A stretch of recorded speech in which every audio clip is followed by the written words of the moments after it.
Okay, well, let's go ahead and get started with the substance of the call. We have a good, large group of people here, which is great. I wanted to first start off with some breaking news, some good news, that we are now officially over 10,000 confirmed signatures. As you know, we've been entering data as it comes into our VAN system, and we have more than 10,000 signatures, more than a quarter of the way to our goal, which means two things. One, that's a good number to have. We've got a great start, but B, we have a long way to go. We still have a lot of work to do. But I think it's nice to just acknowledge that 10,000 is a big number. We've got a lot of signatures out there already. We have at least two, I think, or maybe three signatures from every county. So every county is on our list now, and we have two counties that are up around 80 or over 80% of the way to their minimums. A couple of other counties are approaching 50%. So in selected locations, we're doing fantastically well. But there's a number of counties that need to get going, and we're working on getting them standing up, and we're going to get going. Albany and Johnson are the two counties that are now well over 80% of the way to their minimums. So they're in a race to finish. But once they finish, we want them to both keep on going because we want to get over the minimums and get a number of people on the more than the minimum we need. So what that means is it's time to crank up our effort. Spring is around the corner. If you talk to a meteorologist, they'll tell you that today is the first day of spring. Only the astronomers, I think, it starts on the 21st. But anyway, spring is here or very nearly here, and it's time to start making some noise. So we need to start getting more circulators on the streets. We need to find more circulators, and we need to get the ones we have motivated to get out there and get back to work getting signatures because this is our last shot. This spring and summer, we got to hit it hard so that when we come down the next fall, we'll have well over 38,818 signatures, and we'll be able to go to the Secretary of State and say, here it is, let's get on the ballot.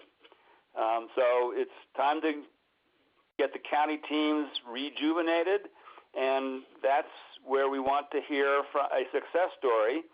Albany County is one of the two counties that's getting very close to their minimum goal. Still a little ways to go to the stretch goal, which we want to achieve in every county.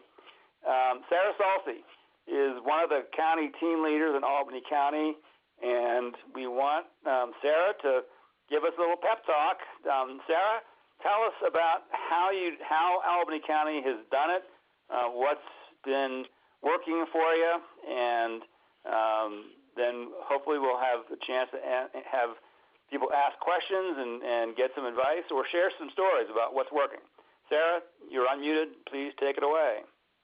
Okay, thank you. Hi, everyone. So as Ken mentioned, I'm one of the co-team leaders here in Albany County. And so the overarching theme of how Melissa and the other co-team leader and I went about it is communication. That is, we made every effort to get the word out both to volunteers and to people who we think would sign our petitions. So in terms of just kind of mechanics types of things, we opted to have meetings bi-weekly for the most part, and we did that for a couple of reasons.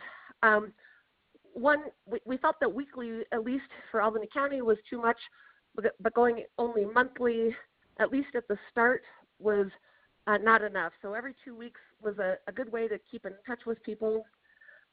We got the word out about our meetings a lot of the time through the newspaper, through newspaper notices. Most local newspapers have a local brief section, so we've taken advantage of that, and that's been very successful for us in terms of recruiting volunteers and getting the word out about what we're doing. And my co-team leader and I, we would usually try and meet a day or so before the actual meeting, the pre-meeting, to discuss what we plan to discuss, any items that were of maybe an urgent nature.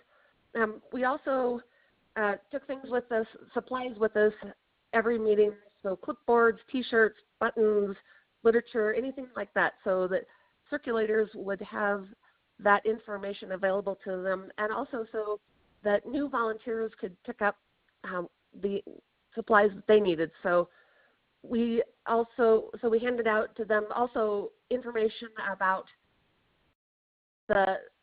perhaps some of the more difficult questions that they might run into as circulators.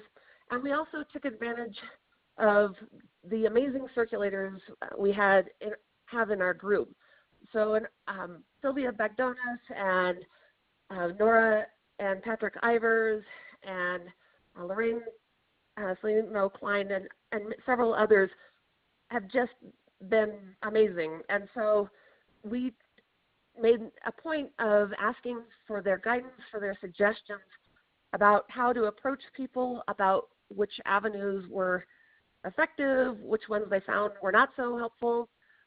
We discovered, at least in the case of Albany County here, so Laramie at the university, that we'd kind of reached a satiation point, if you will, in terms of the student population passing through the student union. But we also recognize that, well, every semester has a different population passing through the union at different times. So we talked about strategizing in that regard. We also made a point of asking people to write letters to the editor about our initiative. This is a really inexpensive way to help get the word out about the initiative. It's amazing how many people read the letters to the editor. And I guess maybe I shouldn't be surprised because I read the letters to the editor. I find them interesting and amusing, and so they're a very good way to reach out with minimal cost. That said, we only have had a few people do that, but hopefully we can increase the activity in that regard. We made a sincere effort to make ourselves as visible on the internet as possible. So we have 3 internet social media avenues. So we have 2 Facebook pages. One Facebook page is a public page, and then the other page is closed and used only for volunteers. It's just another way to reach out to volunteers. The public page does a couple of things. One, we used it to get the word out about where circulators would be. Pardon me. And also, I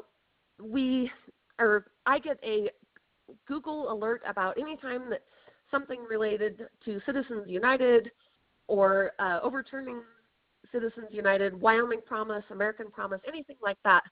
I get news alerts about that. And then if I come across something of interest, I will post it. And that's a way to help continue to get the word out about what's going on and why this issue is important. And then I also created an internet website for our local organization so that people would have access to more localized information. And we often refer people back to the main Wyoming Promise website, but this way there was a direct connection, a direct place for people to go search for the Albany County group. Let's see. Melissa and I, we made ourselves as available as possible to volunteers and people who had questions about our initiative. That way we could get petitions distributed and also get completed petitions returned to our data wranglers and those types of things. Another thing that we did that we found to be pretty helpful was Sylvia brought this to our attention, which I think was very successful, was we have had a list of monthly events going on. And so what we would do with that is it would be kind of a one-stop shop, if you will, of places that might be opportunities to circulate petitions, such as a theater event at the Fine Arts Building or a concert at the Griffin Theater. For some events where we knew we really wanted to have somebody, such as the farmers markets here in Laramie in the summertime, we would make sure to have somebody, at least one or more people circulating petitions there. Speaking of which, we reach out to different event organizers to let them know that we intended to be present and to make sure that we kind of greased the wheels, if you will, to let event organizers know that we planned to be there and make sure that was okay with them. I think we only had one time where we had an explicit no. Laramie has a unique situation with the university. Pardon me. So we have some unique things that we have to deal with in terms of going through legal channels and making sure that petitioners are where they are allowed to be and not where the university administrators don't want them. One thing that we found that hasn't worked particularly well here, and it seems to be kind of a Laramie thing. I don't know about, I'll just tell you our experience. We found here that door-to-door canvassing was not especially effective. And it could be the transient nature of the population here. It could also be the fact that we have a lot of outdoorsy folks, so a lot of times, even if you go on a weekend, people aren't home. So in terms of back to communicating with volunteers, we made a point of communicating regularly with volunteers through email, and by letting people know like a week and a half before a meeting would occur. And then we'd also try and remind people about 2 or 3 days beforehand, because we know people have lives. That's just the reality of things. So, and I, like anybody else, I sometimes lose track of what's going on, and a gentle email reminder we found to be very helpful. Let's see, and in terms of, so it'll be football season again before we all know it. We tried having a tailgate spot at the football game here. That actually wasn't particularly helpful. We found it was most helpful to just have a circulator or two circulating petitions right in the main tailgate area. We couldn't afford the expensive spot, so we were kind of out in the boonies, if you will. And so it ultimately worked out much better to just have circulators in the main tailgate area. And I mention that because even though schools have different athletic events going on, you may have either at certain areas where people are celebrating before the game, you may run into similar kinds of things, is why I bring that up. And then lastly, we wanted to acknowledge the great work that our volunteers have done. So anybody who had collected 100 or more signatures, we gave a gift card to. And we also, for our folks, Patrick and Nora Ivers, we made a point of giving them a gift basket because they'd worked incredibly hard. And Sylvia has worked incredibly hard, as have many of our other volunteers. We're all doing the best we can. So, but we felt it important to acknowledge the efforts and also to recognize what they've done, and also partly as a motivation factor as well. So, and with that, anything else you would like me to cover, Ken? No, I do want to open it up for questions. If anybody has a question for Sarah or a comment, please press 1 on the keypad and your hand will go up. Sarah, it sounds to me like having the monthly meetings was a really good way to keep people in touch, but also make it a social event. It was kind of fun. I know you got a lot of new people showing up because of the newspaper accounts. How many people showed up and how many started circulating based on just attending the meeting on the newspaper article? I would say it's probably a third to half. So maybe more than that. It's kind of hard for me to gauge that. Good. All right, so we have a few hands up now. I'm going to unmute Chris Corfanta. So, Chris, up in Sheridan, what's your question or comment? Okay, thanks for all the info. I was wondering about you having tables at the university. We have a college student who was checking on having something at the college. We were able to have a table once, and we had to pay $25 for it. But he's a student there at Sheridan College, and he found out that well, we were also going to have voter registration at the same time because we have a notary who's able to be there. We found a lot of students weren't registered. At any rate, he was told it was illegal to do that, and I was wondering how you guys were able to go through all this. I just found this out today. Ken, this is probably better in your area. Illegal. Oh my God. Sarah, what's your thought? Well, first of all, it's not illegal because, especially if if they pay for the table, it's political speech. It's even if it weren't political speech, there's nothing illegal about it, especially on a college campus. So that's a public area, that's a public space, and sure may have some restrictions and some rules, but by no means is it illegal. Yeah, political speech is actually among the most protected type of speech. That's core speech, and the Supreme Court is very protective of political speech in particular. So somebody telling you it's illegal is just laughable. But especially, you can have reasonable time and place restrictions on it. You don't have someone making a political speech with a bullhorn in a residential neighborhood at 2 o'clock in the morning. Yeah, that's okay. But if you're at a table that you paid for, it's the public square, of course it's not illegal. That's a silly argument. It's actually a right in the Wyoming Constitution that the right of citizens to petition the government and to disseminate their views is protected. So that's a silly argument. Okay, let's go to Christy up in Gillette. Christy, you are unmuted.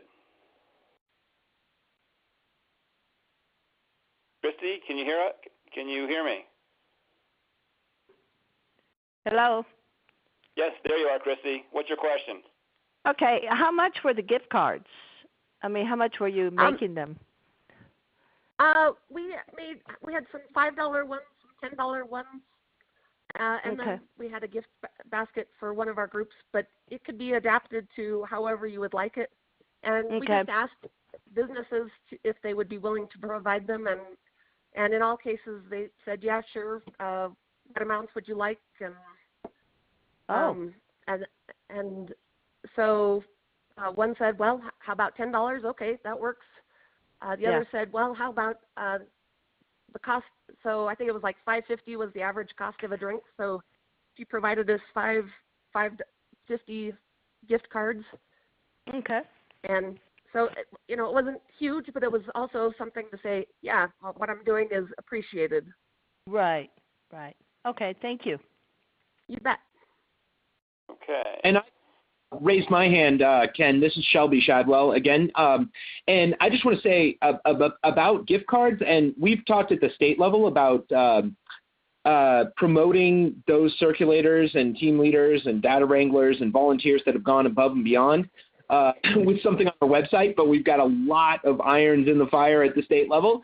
But I do want to say, if we, as far as fundraising goes, if we have the funds, we would be more than happy to help compensate for those folks in your county, I think, that are well deserving of that. So if we can help out celebrating those folks that do well, I think we'd like to try, unless you see any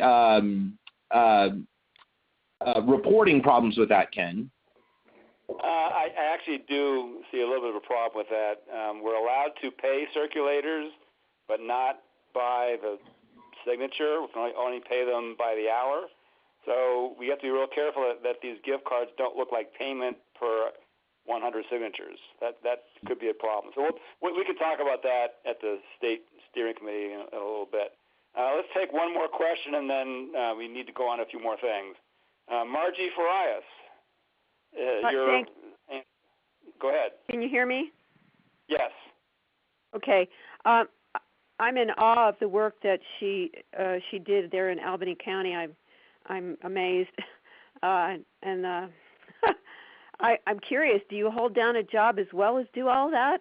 That's amazing. Well, it's more than that. Actually, I hold down a job and I'm a student. Yes. Oh my God. I'm really in awe now. Yeah, My other question is about the registering to vote. There were these people saying they had a table at an event where they were registering people? I think this is back to Sheridan.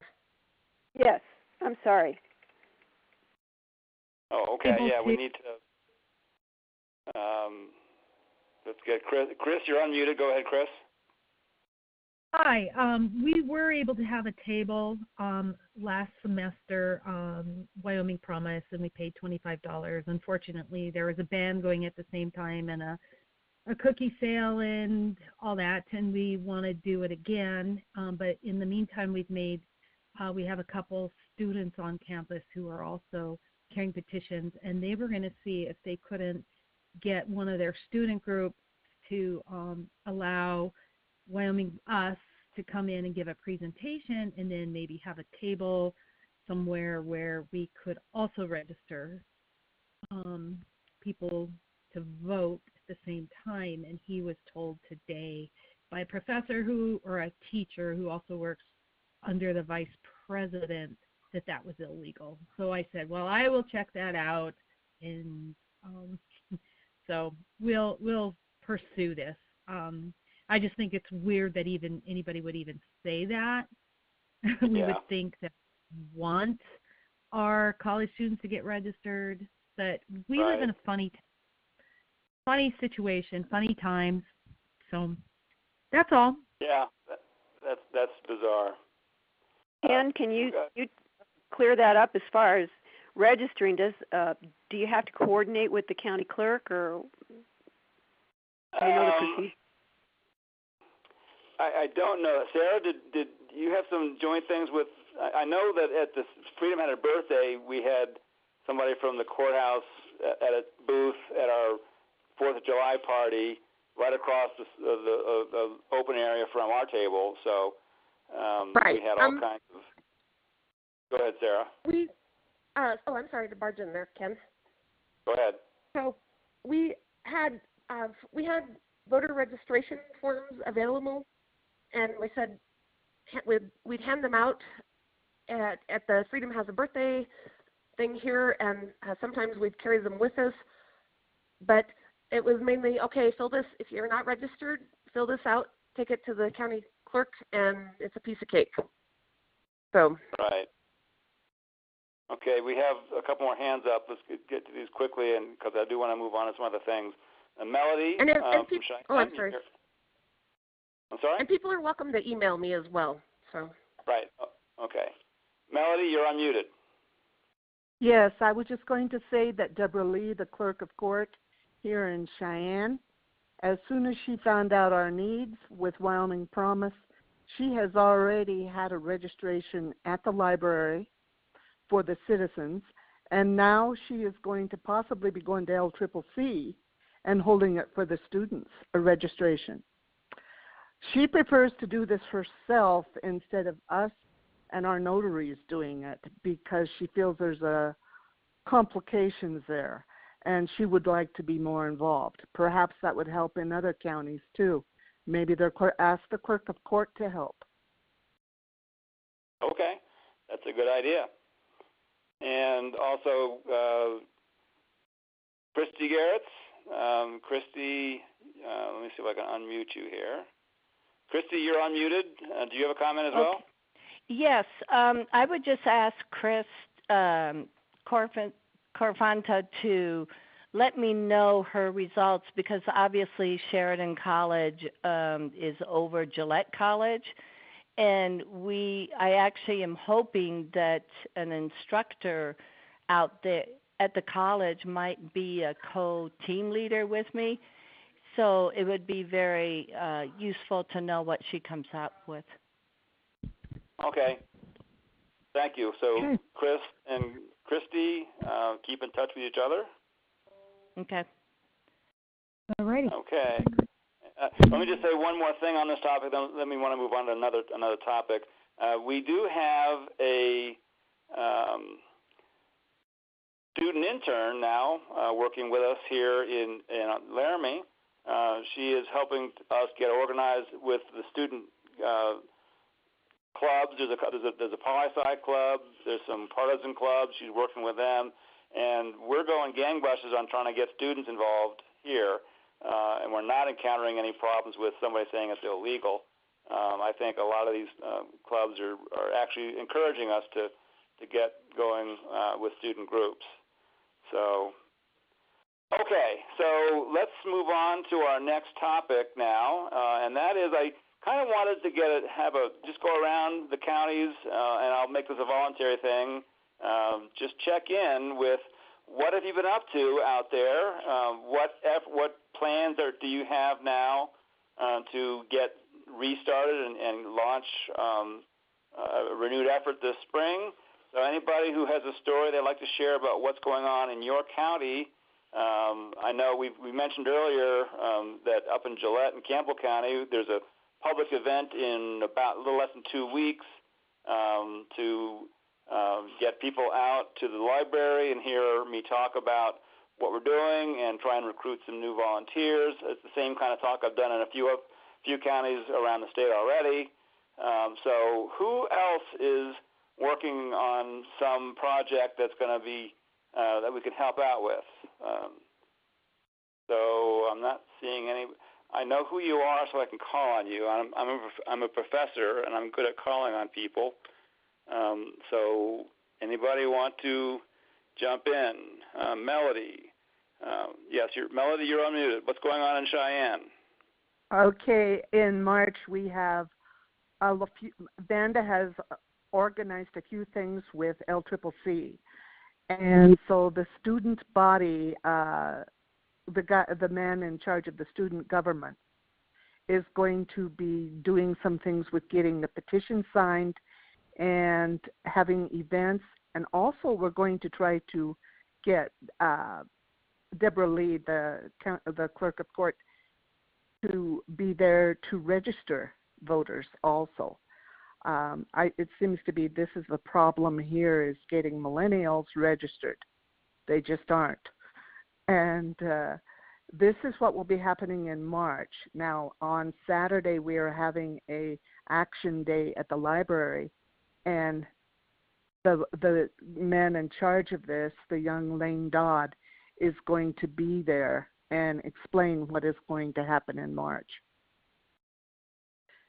That's the big event for Cheyenne.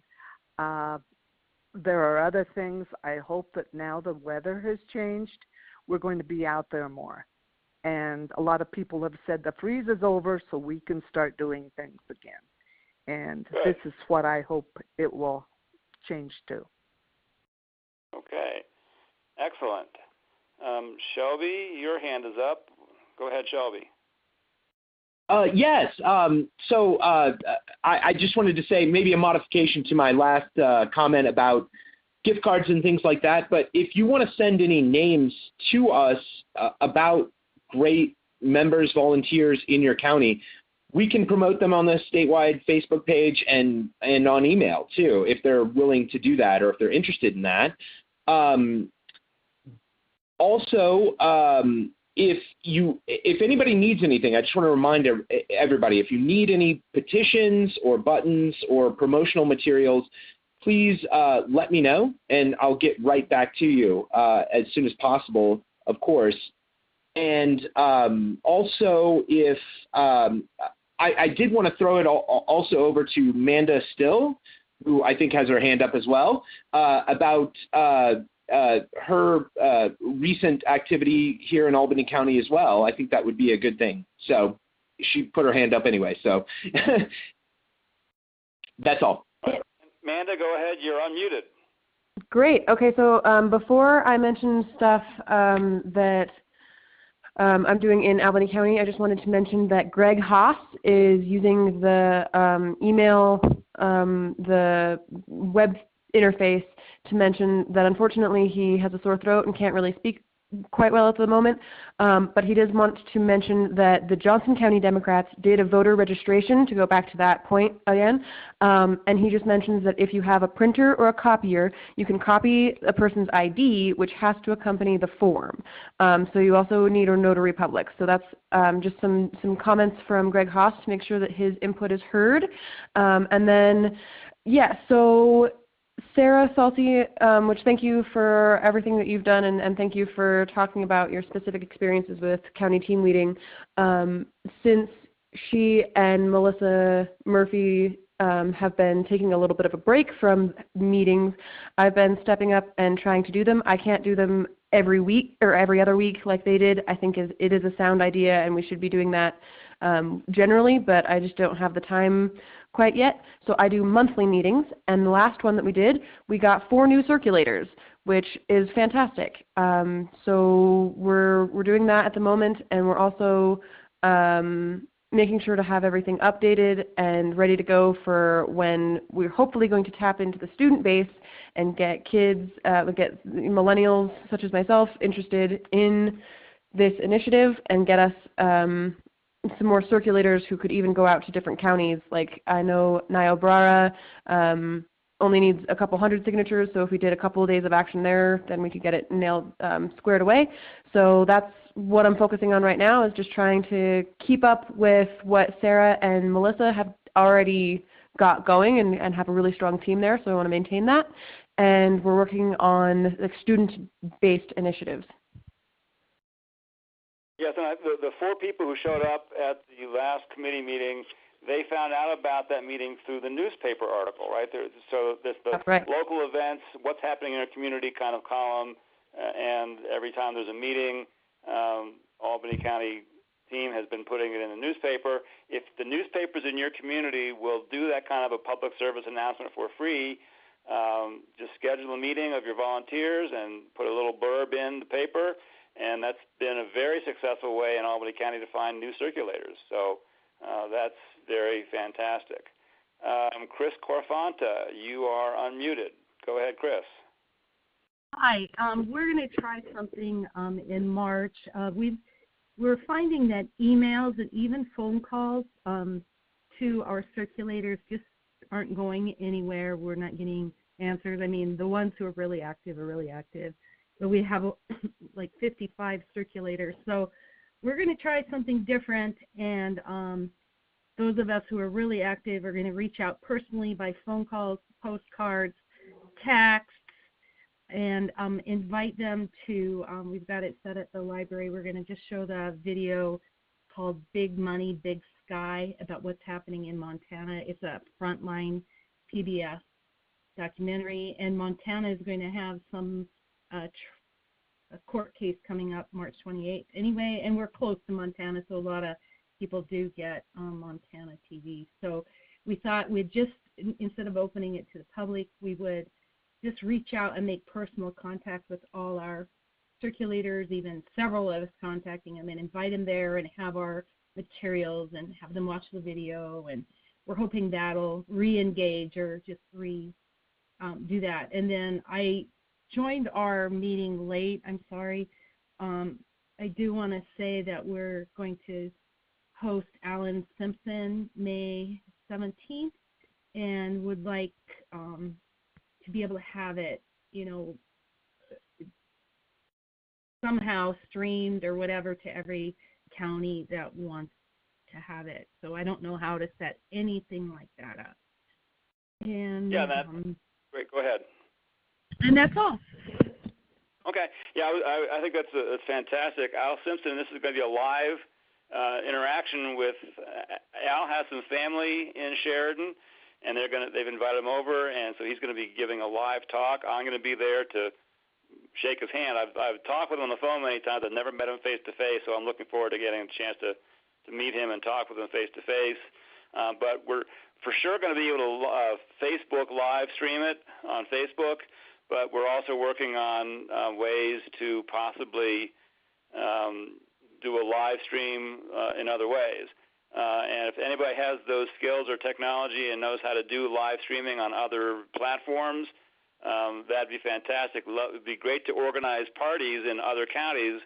So let's watch the Al Simpson show up in Sheridan, doing it live as he's on the stage in Sheridan. That'd be fantastic. Shelby, you have the mic. Yeah. Also, we have a short video by Al Simpson as well that he presented to us, gave to us for our legislative reception in Cheyenne that we had recently.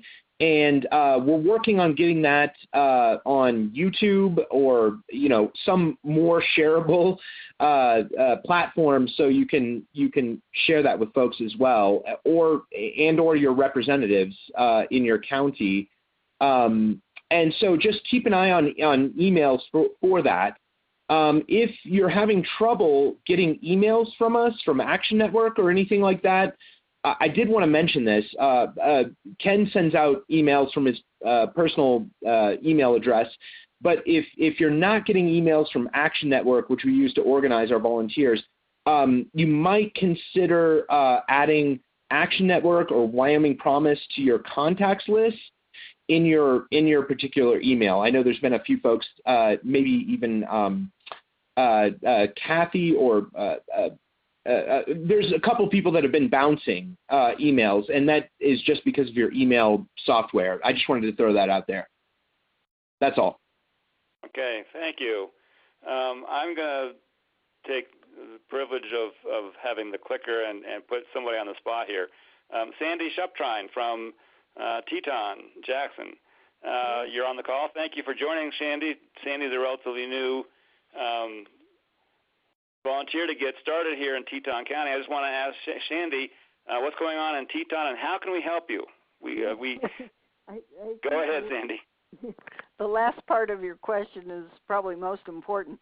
I actually was slightly late getting on the call because I was meeting with some women from Jackson Hole Activate here, which we've had some pretty good mobilization over the last year with that particular group.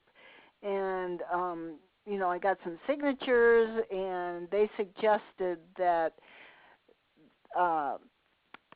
they have postcard nights where they are, trying to facilitate people communicating with their representatives at whatever level is necessary. And that's one place we might be able to plug in a bit. And I gave them a brochure that they could use for that. But I have tried to organize or mobilize the other people that I know have petitions, and I have not had much success yet. There's a lot of either not answering or I'm going to be gone or, but I definitely would like to find a few more committed petition carriers. A few. I'd love to find a whole bunch, but right. We need more. So if anybody has any ideas, I'd welcome them. Margie Farias has her hand up. Margie, do you have some suggestions for Sandy? The only suggestion I have for Sandy is that, or information I should say, is that I got a petition to a guy named Russell Scott over in Jackson a long time ago. Do you know Russell? Yes, I do. His mother just he's died. Got one, and too. I don't know if he's done anything with it. Yeah, but might check with him. Okay, I will, and I appreciate the tip. I don't know if you heard me. His mom just died, and I think he's probably Yes, I do know that. Yeah, he was probably wrapped up in that for a while. Oh, and the other part of the question about people who are not active, they have petitions, but they aren't doing anything. My question for Ken or Shelby is, should I get those petitions back and try and get them in somebody else's hands? Or should I just get new ones from you? Well, if those petitions are completely blank, get them back and then reassign them to somebody. But if they've started them, then nobody else is allowed to add signatures to them. Okay. So if they've gotten 3 signatures, I just suggest let's let them keep them for a while and hopefully find a way to remotivate them. So, because we don't want to have people start turning in petition packets with 2 or 3 signatures. That's going to run out of petition packets if we keep doing that. Yeah. Okay. I don't know what to tell Sandy except that. Well, that you know what, that's okay. I appreciate the tip, but I've done enough of this sort of organizing that I know what it takes is not doing anything else. Right. It's a lot of hard work. Yeah. But we really appreciate your stepping up, Sandy, to help out there because Teton's a really important county, and we need to get a bunch of signatures out of there. So yeah, and we should really appreciate your help.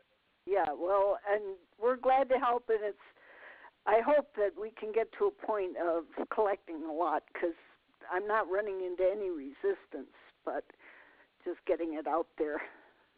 Right. Yeah, that's been our experience too. It's not hard to get people to sign once you contact them. It's just getting enough people out there contacting folks to getting to sign. That's the hard part. Right. All right, so let's move on. There's a few more things I want to talk about. We have some exciting things going on that we want to talk about, and then I want to open it up for some general questions. News from the steering committee. We have made some progress as recently as this afternoon in a new initiative that may help us get our goal or achieve our goal before 2020. Right now, we're trying to get on the ballot for November of 2020, but the other way of getting Wyoming on the list is having the legislature adopt our bill. We have the Act to promote free and fair elections that we're promoting and trying to get on the ballot. If we can get the legislature to adopt it for us in the general session next January, we get it done a year and a half earlier.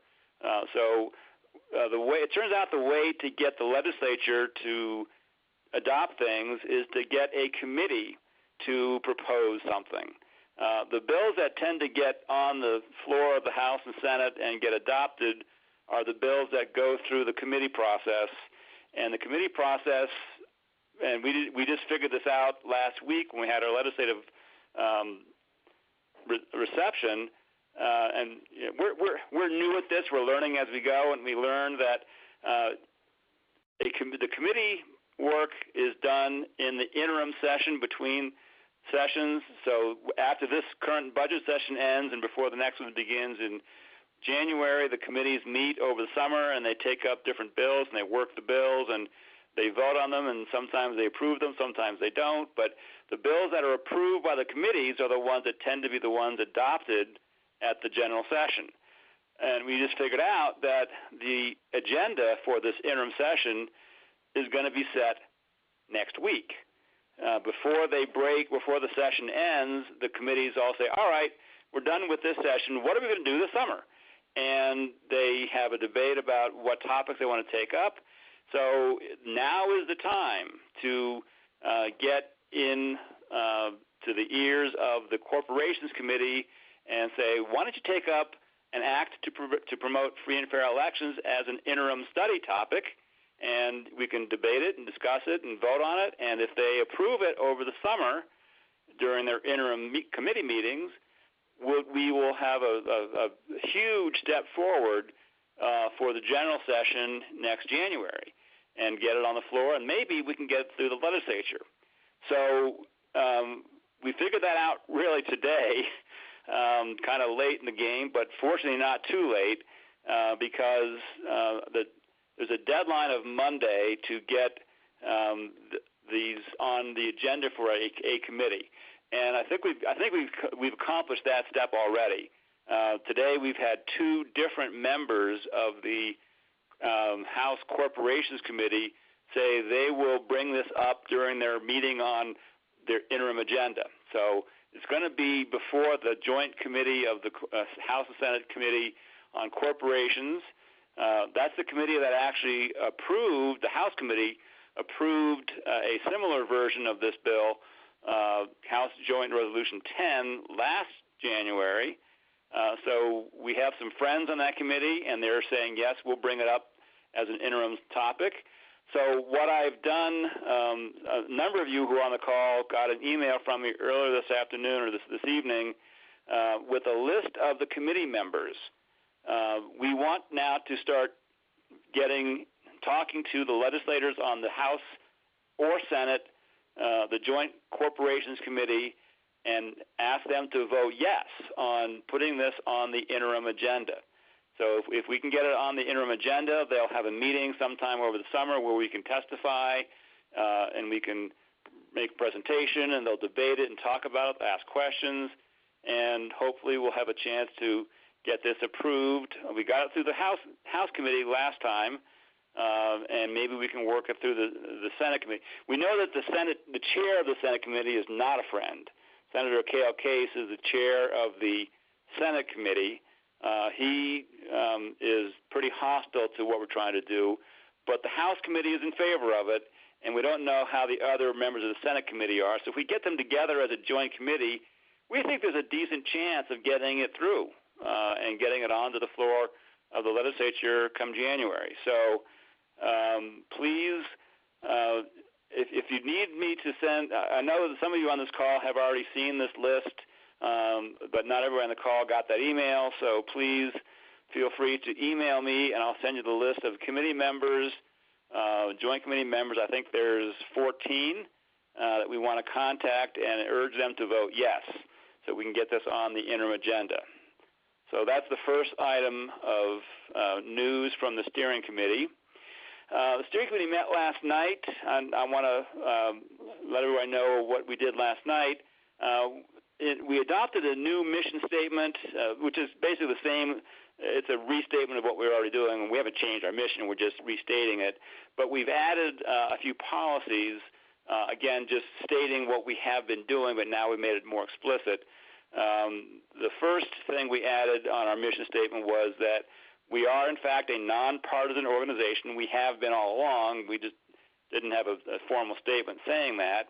But the consequence of being nonpartisan is that we do not endorse any candidate in any race.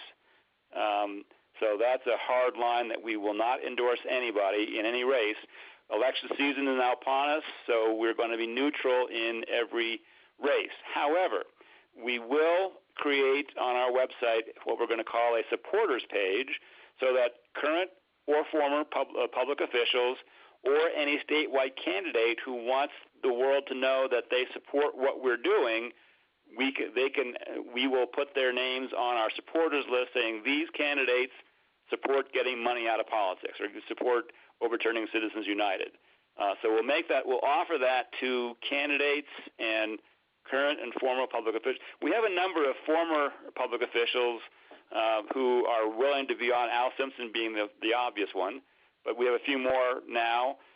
We want to launch this after we have a pretty bipartisan list of supporters, just to reinforce the fact that we are a nonpartisan organization.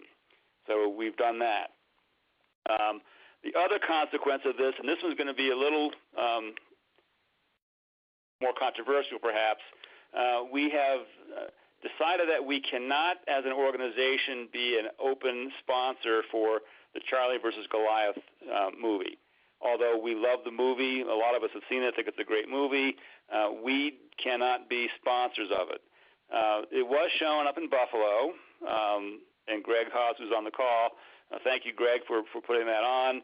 Several volunteers from Sheridan came down, and several of them were a little concerned that the movie tends to, can be interpreted to be a slam at Senator Enzi.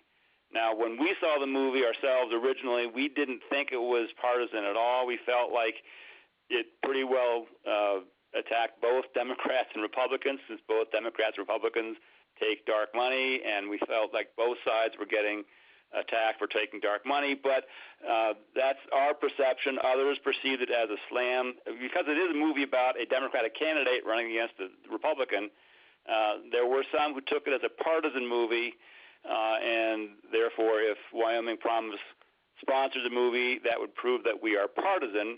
which is not true. We are not partisan. So for that reason, we have decided that we as an organization cannot be a sponsor of the Charlie versus Goliath movie in other communities. However, we also, the statement also says that we know that many of our volunteers for Wyoming Promise are involved in other organizations who might like to show the movie. For example, we know that the Indivisible Casper Group, one of their volunteers is a volunteer for Wyoming Promise, but also is a volunteer for Indivisible Casper. They want to show the movie, and fine, we'd be happy to have them show the movie. And if the organization which sponsors the movie allows organizations, plural, on an equal basis, to have tables, we'll be happy to have a table out there trying to gather signatures, because people who attend the movie are likely going to be supporting what we're trying to do. So if other organizations in your community want to put the movie on and will make table space available for generic organizations, we can be one of the organizations that would put a table up and take advantage of the energy created by the movie. So everybody wants the movie to be shown, but we cannot be a direct sponsor of the movie. So those are the items that I wanted to report on. So Shelby, did you have anything? Your hand is up, Shelby. What else do you want to say? Yeah, just a couple of things to build on that. Our new statement of purpose is already on the volunteer resources tab on our website, as well as we're kind of revamping the website and language on the website finally. So I wanted to let you know all about that. Check out the volunteer resources tab. If you have new circulators or new volunteers, have them check that tab out. It has a ton of resources on there that anybody can check out. And if you haven't checked them out yet, please do. Also, I would say that we will do a recap of this conference call, and it should be recorded. So if you know of any of your volunteers that weren't able to make it on the call and might like to listen to it, we will have that recording as we have with previous conference calls. And please forward that to at least, I think one of our goals is please forward our emails to at least one other person that might be interested in being a circulator or a volunteer of some kind, or be interested in this issue.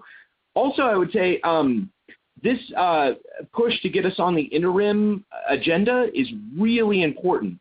One of the most important things about that is that it can make all of our lives much easier. If the legislature takes this up and passes it, we have that's a year and a half of work that we don't have to do. So in our recap email and further emails out to everybody, we will be letting you know our those committee members on the corporations committee to contact. And look, an email and a phone call, that's really all you really need to do, and it could make a gigantic difference in our effort as a whole. And I know this is it's not easy for me or Ken or anybody else. We all have jobs and lives, and but if we can push a little bit over this next week to make those emails and calls, it could change everything. I mean, it could be a watershed moment. We've kind of built an army here over the last year. And if anybody can help out emailing or calling those folks on the committee, oh my gosh, it could make a gigantic difference. So I just wanted to say those things in addition to what Ken said. And when you contact the legislators, tell them that we have 10,000 signatures already. That's our army. This is gaining momentum. It's taking over, and it's going to happen. So they can get on the right side of this and get this done. So we have time for a couple of quick questions or comments. Sarah Salsi, you are unmuted. Hi. One thing I wanted to mention, I missed bringing up earlier, is to encourage people to offer to speak to organizations such as Kiwanis and Rotary clubs, JCs, those kinds of organizations. Offer to speak about the initiative. we had a great deal of success in getting the word out about Wyoming Promise and what we're doing, as well as collecting signatures at a presentation that both Melissa and I gave to Kiwanis last fall. But any of those organizations are great opportunities to spread the word and ideally collect signatures. Okay, great idea. Thank you, Sarah. Chris Carfanta, you are unmuted. I think it was said already, and I think when we contact those legislators on the committee, we can say we're going to get the signatures no matter what. And we could give examples of talking with people and how upset they are about money and politics, and give numbers from their county if you have a lot. But I love the idea of saying, hey, we already have 10,000 and we're just, we're going to grow exponentially. Right. Okay. Christy Garretts. Christy, you're unmuted. Yeah, thank you. Roy Edwards from Campbell County, who's on that committee, is going to be a burr in our sides. I can tell you already. So yes. I don't know how you want to deal with that. I can still contact him, but he's a just say no type of guy. Right. He was a no vote when we went to the House Corporation Committee last January. He voted no. Okay. But it's still worth a call. Okay. Just to let him know that this is coming. He's going to hear about it next week.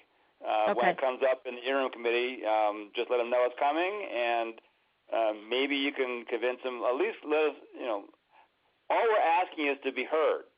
Yeah. You don't have to even vote yes on it at this moment. You just let us make our presentation. Study this a little bit more. Let's try and just give us a chance to talk to you. That's all we're asking. Okay. Okay. All right. And I'll chime in there. This is Shelby. I think that's a really good way of going about it, is just let's have a conversation. I think that's really important when you do contact legislators, and I hope you all do. Let's just have a conversation. I mean, that's all it's about. And I think the numbers back us up at this point. And if Amanda's still on the call, I don't know if you all know this, but we have way more Republican signers than Democratic signers. Not way more, but more. And I think that's an thing to point out at this point as well. Yeah. Okay, Margie has her hand up. Margie, go ahead. Tell me again how long we have to contact these people, because I need to find Cale Case, and that, as you know, won't be easy.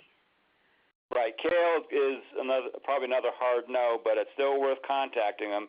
I think that I'm getting some mixed signals. The Legislative Service Office, LSO, says that there's a deadline of Monday 5 p.m. to put these forms in, and then they have their meeting later.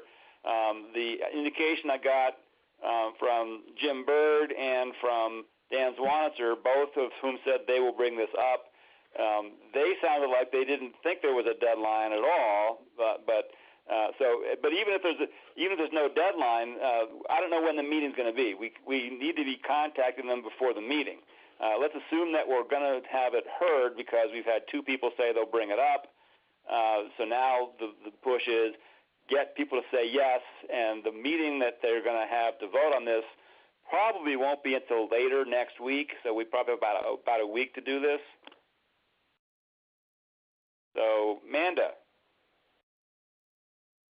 Hi, Great. So I just wanted to mention specifically, Shelby alluded to what I was talking what I do each week. So I sent out to county team leaders, and I apologize for getting it out late this time, but I did send you updated numbers on both signatures and then specifically the breakdown for party affiliation. And just so that everybody knows, across the state, we have 40.8% Democrats, 13.5% that are unaffiliated or unknown, so they're like libertarian or not associated with Republican or Democrat, and then we have 45.7% Republican. So we have almost 5% more Republicans specifically, and that's around like 500 more signatures. So we do have a pretty even breakdown, and so not only are we we have more Republicans than we do Democrats, we're also specifically pretty evenly spread out to emphasize the nonpartisanship nature of our initiative here. So we are nonpartisan, and also we have to keep in mind that that Wyoming is a very conservative Republican state. So if we can have more Republicans than Democrats, that's just better in general, and we do actually have that breakdown. So just an update on it for everybody. And I think if you take Albany County out of those numbers, the percentage goes up significantly, because Albany County we have more Democrats than Republicans in Albany County, which is what you would expect. Take that out, and the margin for the Republicans in other counties goes up a lot. So, and I think we have county by county breakdowns. There are some counties where we have 70-80% Republicans signing this thing. So that's a great point to make. So we've run a little long tonight, which is fine because there's a lot to talk about. Any last questions or thoughts from anybody? Please raise your hand. Not seeing anything, so let me just kind of conclude with one last comment from Marcy Shaver. Marcy, what's on your mind? There were some great ideas here tonight. Thank you very, very much. Oh, well, thank you for joining, and thank you for all the work you're doing. This is a team effort. I'm so impressed by the team that keeps growing week by week. More people join the team, and with the momentum we're gathering, we cannot fail. I'm very confident that we're going to get this done. So thank you all so much. Shelby, any last words? No, I'll say the same thing. We're going to get this done either way. We're going to be on the ballot, and we're going to get it passed, or the legislature's going to do it, and then we have much less work to do. So, again, look for a recap email and contact your representatives. They're just human beings. It's not that hard.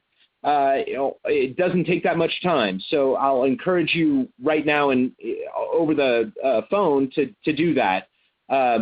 And I've done it for many other issues, and it's not hard. It doesn't take a lot of time. So look for that recap email and that email that will go out to you, and contact those folks. It could make a gigantic difference in a short period of time. That's all. Okay. Thank you, everybody, and good night.